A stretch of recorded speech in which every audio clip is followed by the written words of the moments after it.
Welcome back to this next video, and this is actually part 2 on the intrinsic pathway of the apoptosis.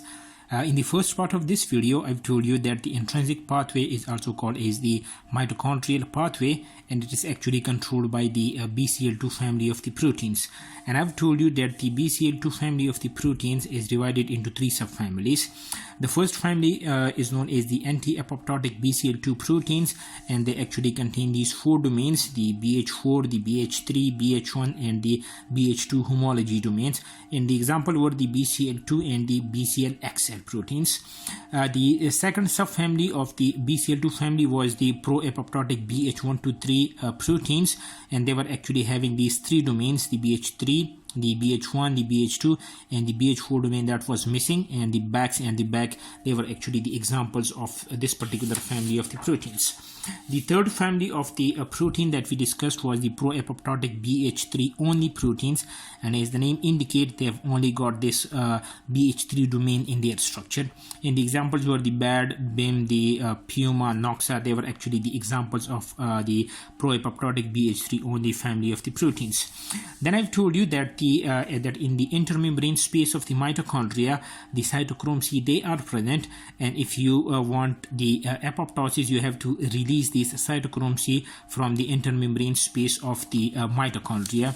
To achieve this, if a cell is say for example going towards the apoptosis, the back protein, which is present in the outer membrane of the mitochondria, that combined with the Bax protein, which is present in the cytoplasm. So the Bax is actually moving from the cytoplasm towards the back, and they are making this BH1 to 3 aggregates, and this channel is actually allowing the release of the cytochrome C from the intermembrane space into the cytoplasm of the cell.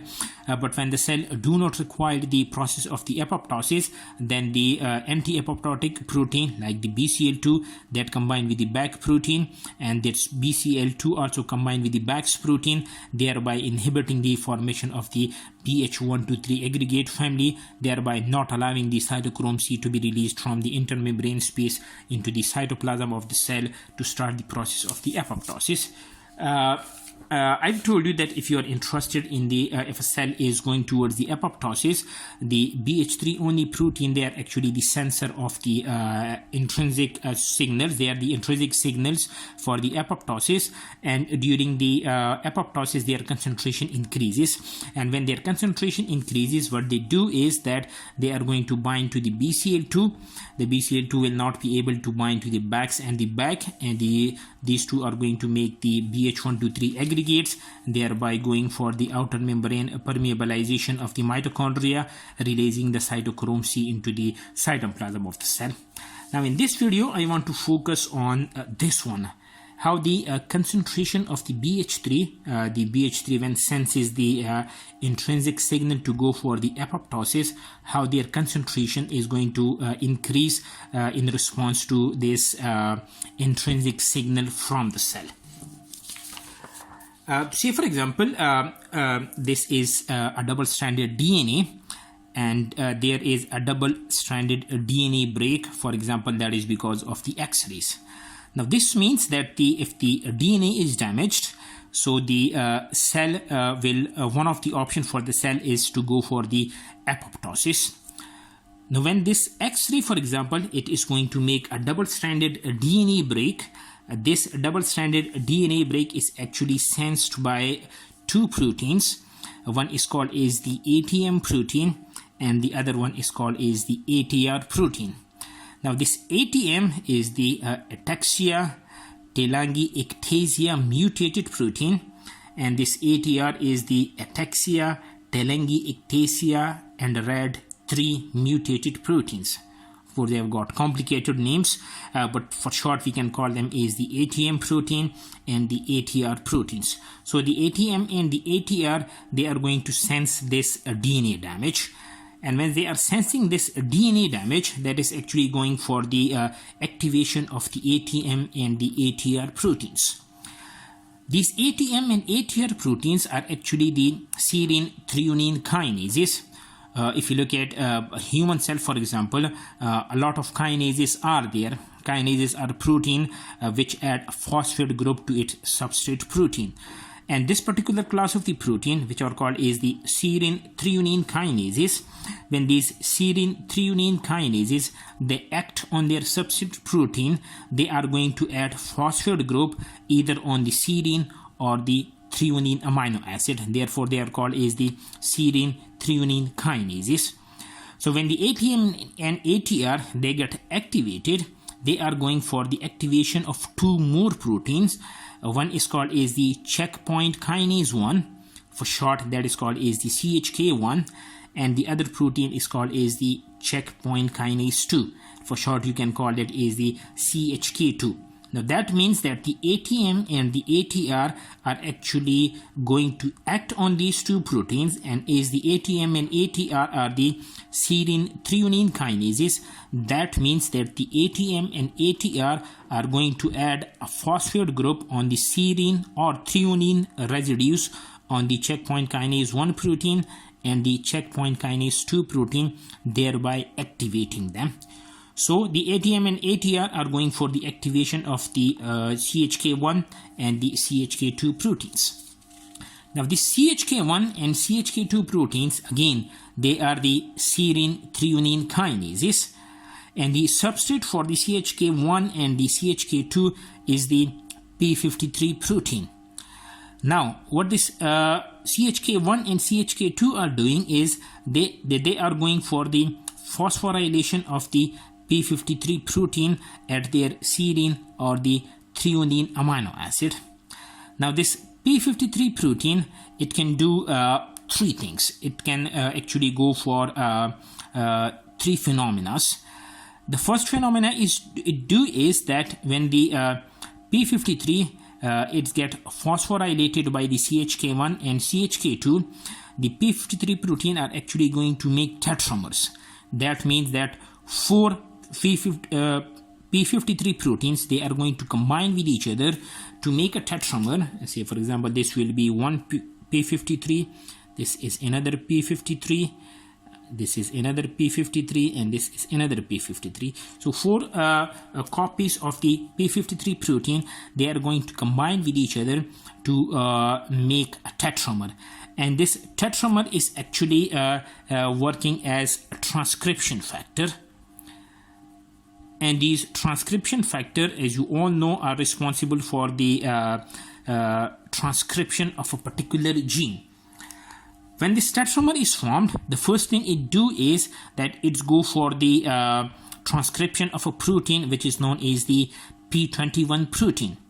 And this p21 protein, it is going to arrest the cell cycle. If you are in a cell cycle and you get the DNA damage, the first thing this p53 tetramer is doing, that it is going for the transcription of this p21 protein, and this p21 protein is going to arrest the cell cycle. I have a detailed video on this, how this is actually arresting the cell cycle, and I'll share the link in the description. So when the cell cycle that is arrested, the first thing the cell do is that it go for the repair of the DNA, and this tetramer of the p53 protein, it is going for the transcription of those particular proteins which play their role in the DNA repair. So the p53 protein, this tetramer of the p53 protein, when it arrests the cell cycle, it goes for the transcription of the genes or the proteins which are responsible for the process of the DNA repair, and it first attempt to repair the DNA. But if the DNA is not repairable, then what this tetramer do is that it go for the transcription of the pro-apoptotic proteins. And in this particular case, this p53 tetramer is going for the increase in the transcription level of the pro-apoptotic protein of the BH3 only family. As I've told you in the last video, that this BH3 only protein is actually the sensor of the intrinsic signal, and in response to that signal, their concentration that is increasing. So if there is the signal is the DNA damage, and that DNA damage is not repairable, the P53 it go for the transcription of this BH3 only proteins, and their concentration increases in the cell, and when their concentration increases in the cell, they are going to bind to the BCL2 protein, thereby releasing the cytochrome C from the mitochondria into the cytoplasm of the cell. Once you have released the cytochrome C from the mitochondria, what it is going to do, so as I've told you that when the concentration of the BH3 only family it is increasing, it is going to bind to the BCL2 protein, therefore the BH123 aggregates, they will be formed, they will be causing the outer membrane permeabilization, and the cytochrome C that is going to be released into the cytoplasm of the cell. Once the cytochrome C is released into the cytoplasm of the cell, it is going for the activation of another protein which is called is the apoptotic protease activation factor 1. For short it is called is the Apaf1. So when the cytochrome C is released, it is actually going for the activation of this Apaf1. Now this is the structure of the inactive Apaf1. When the Apaf1 that is in the inactive form, its special domain which is called is the card domain, which is the Caspase recruitment domain, that is actually present on the cytochrome C binding site. The site that I have highlighted in orange is actually the cytochrome C binding site. So when the Apaf1 that is in the inactive form, its card domain, the card domain over here, which you can see that in this particular ball form that I have made over here, that particular card domain is present on this cytochrome C binding site. But once the cytochrome C has been released, the cytochrome C is going to bind to its binding site, and as a result the card domain that will be released. As you can see over here, it have got a closed conformation. Now it has moved into an open conformation, and the card domain that is now released, and it can actually interact with other kind of the proteins. So once the cytochrome C that has bind to the Apaf1, now the card domain that has now been exposed. Now what these card domain they are going to do is that 7 of the Apaf1 they are going to combine with each other to make this big structure which is called is the apoptosome. Now how this apoptosome that is formed? As I've told you that you have to combine 7 molecules of the Apaf1 to make this big structure of the apoptosome. So if you can see over here, this is one molecule of the Apaf1. This is the cytochrome C binding site, and this ball over here, it is its card domain. So this is actually representing one of the Apaf1. If you count them, this is 1, 2, 3, 4, 5, 6, and 7. 7 of the Apaf1 molecules, they are going to combine with each other utilizing their card domains.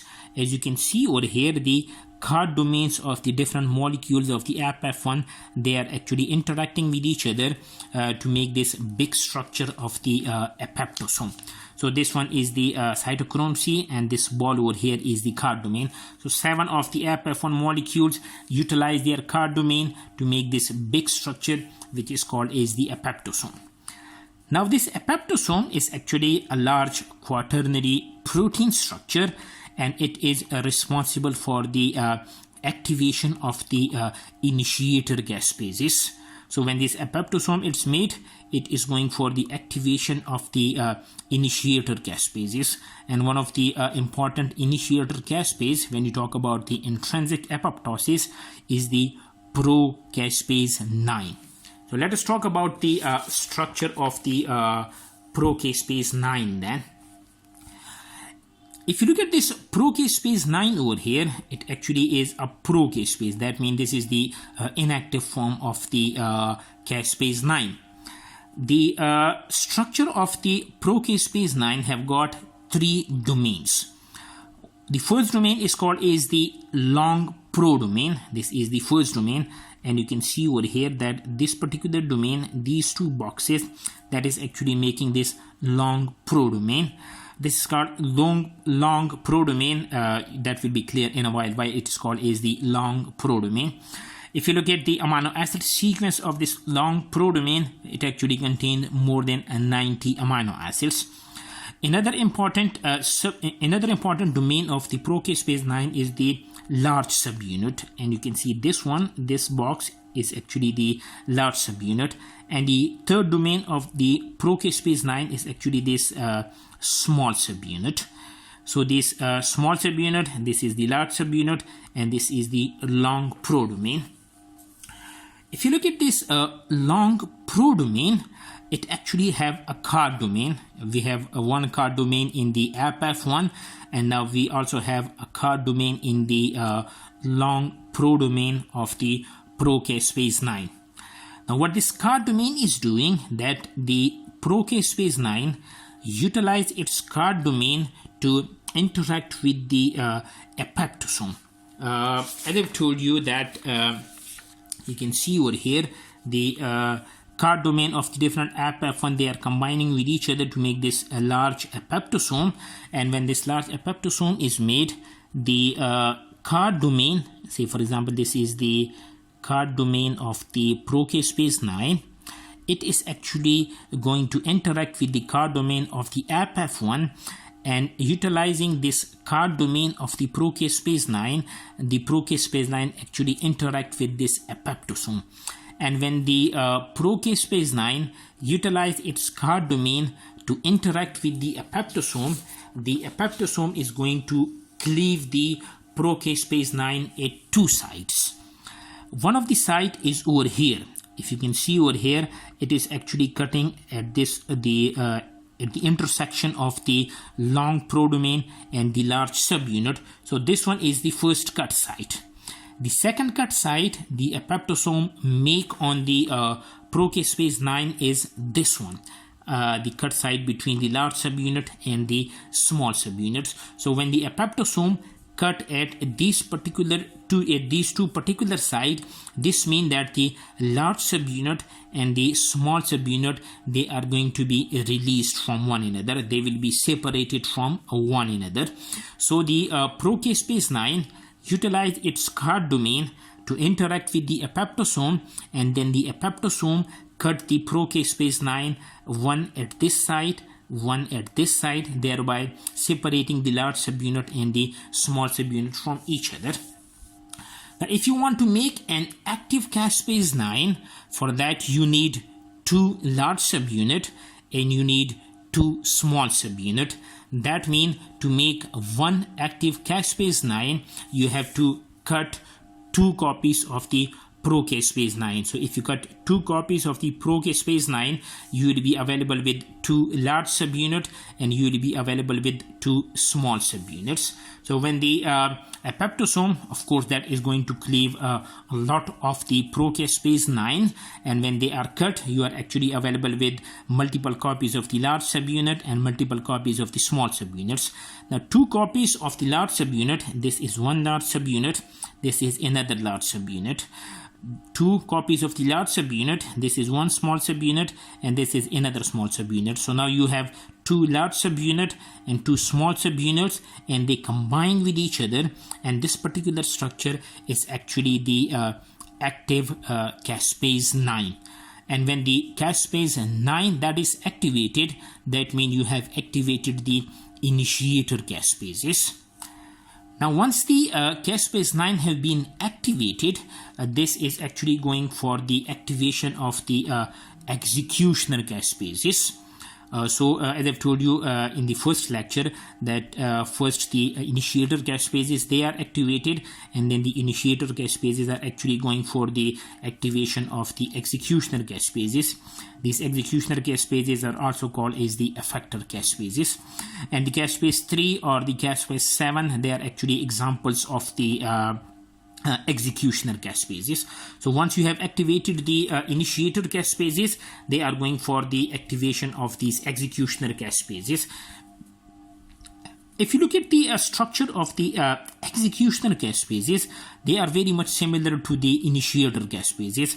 You have got a prodomain, you have got a large subunit, you have got a small subunit, but the card domain that is not present in the executioner caspases, that is only present in the procaspase 9, or you can say that is actually present in the initiator caspases. As I've told you that this prodomain is called as the long prodomain. If you look at over here, it is made up of more than 90 amino acids, and if you look at the prodomain of the executioner caspases, that is actually made up of the 20 or the 30 amino acids. So you have got this prodomain, this large subunit, and the small subunit, and this is actually the inactive form of the effector or the executioner caspases, because you have got this prodomain over here. Once the caspase 9 that has been activated, it is going to cut the caspase 3 or caspase 7 at two sites.